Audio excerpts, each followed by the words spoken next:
So I picked up a Retron 5 by Hyperkin, a multi-console, plays multiple retro gaming console games, and we're going to open this thing up and see what she can do.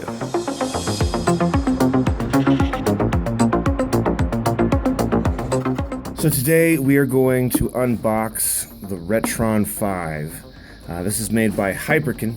Hyperkin, they make a lot of really cool third-party consoles and portables and stuff like that that revolve around the retro gaming systems.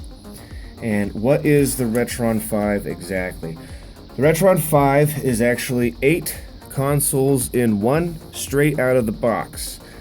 You can play Super Nintendo, you can play Nintendo, you can play Famicom, you can play Super Famicom, you can play Genesis, you can play Game Boy, Game Boy Color, and Game Boy Advance games straight out of the box.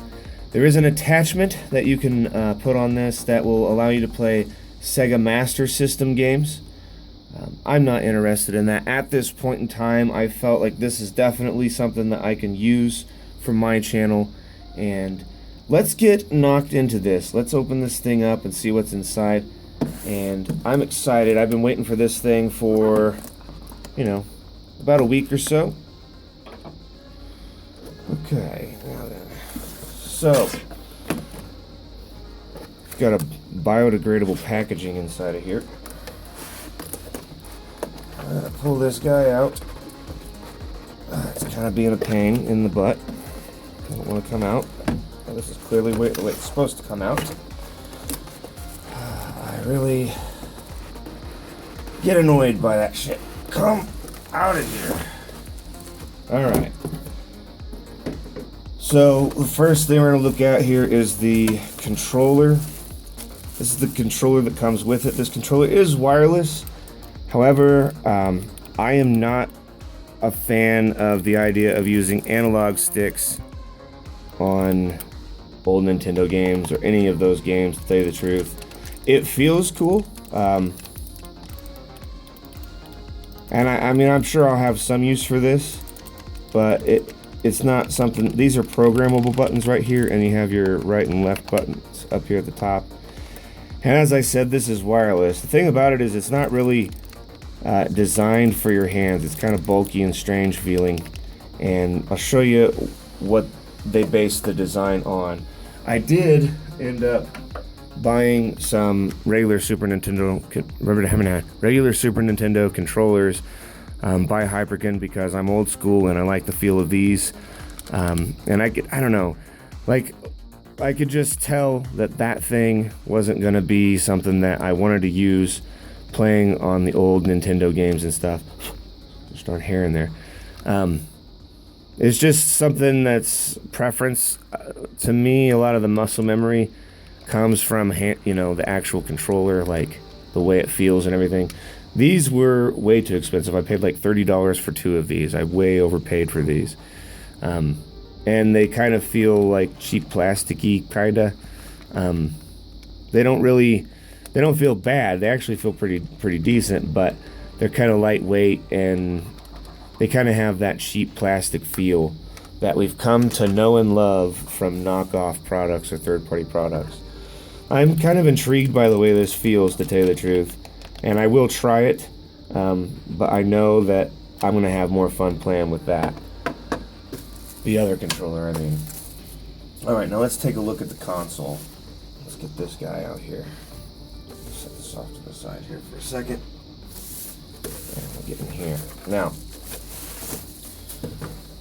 this also kind of has that cheap plasticky feel, but it's actually kind of cool. Like the design of it's really cool, and yeah, it's just very okay. So it has these ports on the side that you pull off for the reveal of where the controllers go.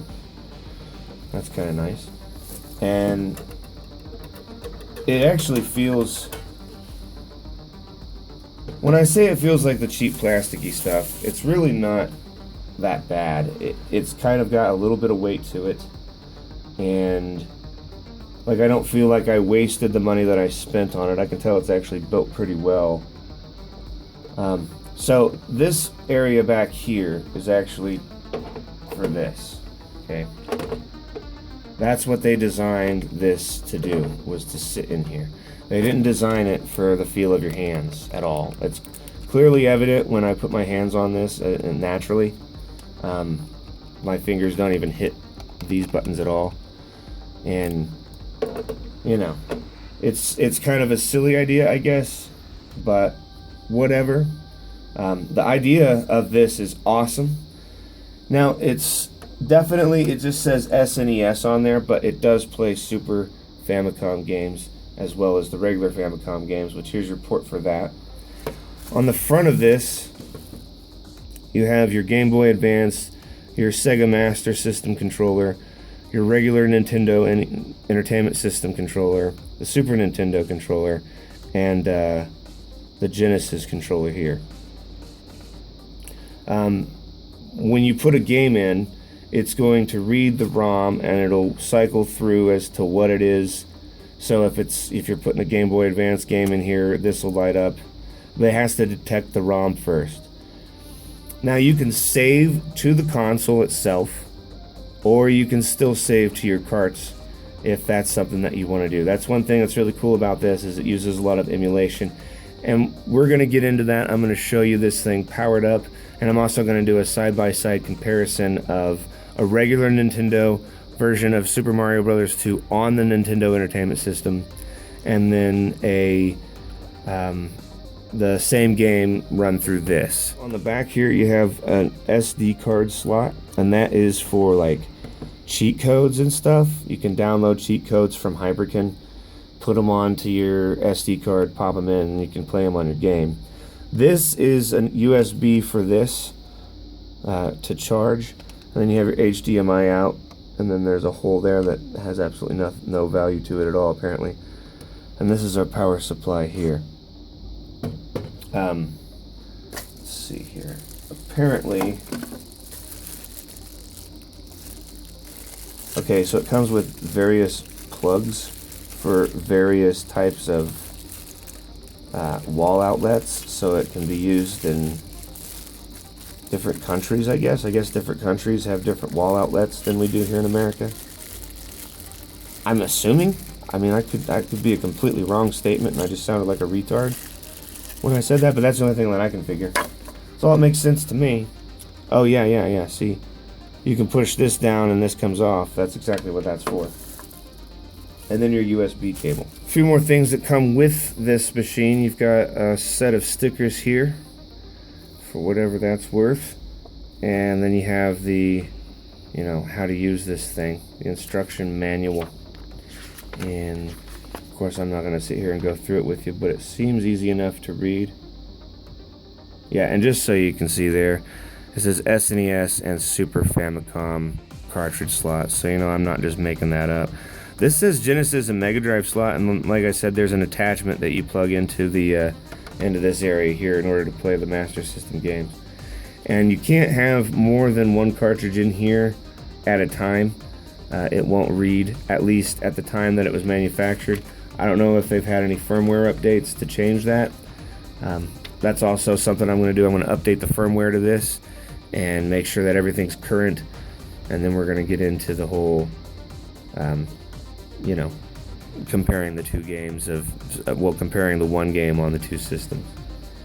So very cool stuff here. I'm excited about this thing. When we start up our Retron 5, it's going to ask us to calibrate our screen settings, and then you're free to put a game in. I chose Super Mario Bros. 2 for the regular Nintendo Entertainment System to do this test with. Real quick, you have a screen menu here, and one with game menu and then the settings menu. On the game menu, you have cheats. You can choose to save to the Retron or save to the cartridge. Games that did not originally save to the cartridge, I don't believe will save to the cartridge. It has to be a compatible game, something that has a battery in it inside. Not all games actually work. From what I understand, The Legend of Zelda: A Link to the Past has a problem when saving to the Retron, so you're better off saving to the cart with that game. As you can see, there's audio options here where you can boost the treble, boost the bass, and you can turn on or off the GUI sound effects or the sound enhancement. We have the sound enhancement left on for the Retron 5 in this shot of the side-by-side. And we're going to go ahead and start up Super Mario Bros. 2 and get you a good look at the two next to each other. So our Retron 5 is on the left and the Nintendo is on the right, and we can already see that things are looking good on the Retron 5. You don't have that overscan that the Nintendo has. If you look on the right side of your screen, at the Nintendo screen, on the left and right, top and bottom, you'll see a little bit of blue that kind of outline it, and that's called overscan. The Retron 5 completely eliminates that. However, there's an option in the Retron 5 to turn that on if that's something that you would like to have. If you really want to have the full retro experience, you can manipulate the machine to do that for you, to emulate it, if you will. Now, the audio that you're listening to is straight from the Retron 5. This is the sound enhanced and the GUI sound effects. It sounds really, really good. You can tell it's in stereo, and it has a really good full sound to it. This, however, is what the regular Nintendo sounds like.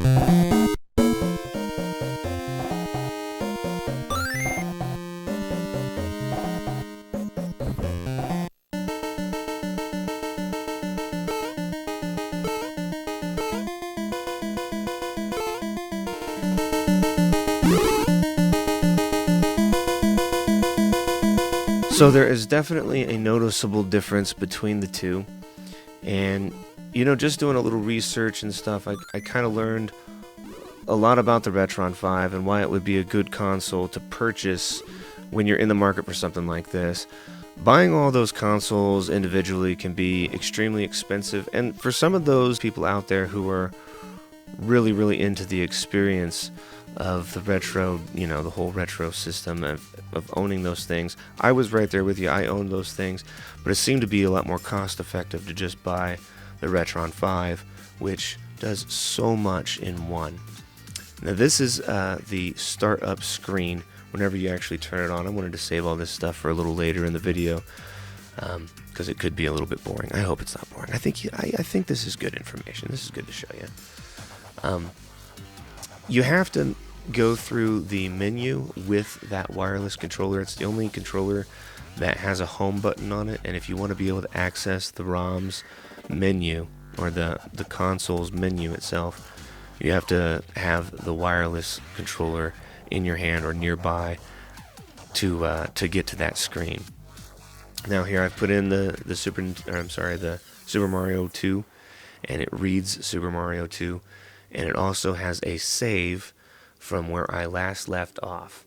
I just paused. I didn't save the game. I didn't do anything like that. I just moved on to, I unplugged everything, moved it from where I was doing all of the side-by-side comparison stuff, moved it from that area into the actual gaming area that I've set up. I did not have to select whether or not I wanted to save. The machine did it for me automatically. Now real quick here, I'm going to put in a Super Nintendo cartridge, and you can see that it's going through the lights until it detects it, and then it takes it a little bit to write the ROM to the emulator, and then it recognizes the game. Very cool. And also here I'm using a regular Nintendo controller to play a Super Nintendo game. Very, very cool that you can do that, especially with something like Super Mario All-Stars, where there's enough difference between the Super Nintendo's controller and the regular Nintendo's controller that muscle memory that I was mentioning before can be an issue. So it's really cool to be able to use the old school NES controller on multiple games. You can even use it on the Sega Genesis.